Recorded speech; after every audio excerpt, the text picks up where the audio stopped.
আমার পেছনে যে ডিএলআর স্টেশনটি দেখছেন এটি হচ্ছে কাটিসাক ডিএলআর স্টেশন। এই স্টেশনটি মেরামত কাজের জন্য 10 মাস বন্ধ রাখা হবে। 31শে মে থেকে 2026 সালের মার্চ মাস পর্যন্ত বন্ধ থাকবে এই স্টেশনটি। কর্তৃপক্ষ জানিয়েছে ভেঙে যাওয়া এসকালেটর মেরামত করার জন্য এটি বন্ধ রাখবে কর্তৃপক্ষ। স্টেশনের এসকালেটরের কাজ শুরু হবে মে মাসে।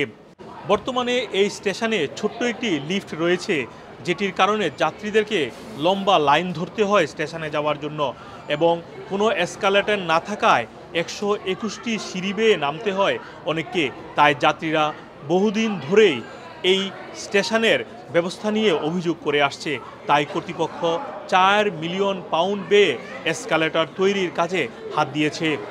এই ডিএলআর স্টেশনটি খুবই একটি ব্যস্ততম ডিএলআর স্টেশন। বছরে 7.6 মিলিয়ন মানুষ আসা যাওয়া করে এই স্টেশন দিয়ে। লাইমহাউস এবং ক্যানারি ওয়ার্ফ ডিএলআর স্টেশনের পর তৃতীয় ব্যস্ততম ডিএলআর স্টেশন হচ্ছে এটি। কর্তৃপক্ষ বলছে এটি বন্ধ থাকার কারণে যাত্রীদের সুবিধার্থে রিপ্লেসমেন্ট বাস সহ নানা ধরনের সুবিধা ব্যবস্থা করা হবে এই সময়ে। মোহাম্মদ আব্দুল হান্নান, 2A নিউজ, যুক্তরাজ্য।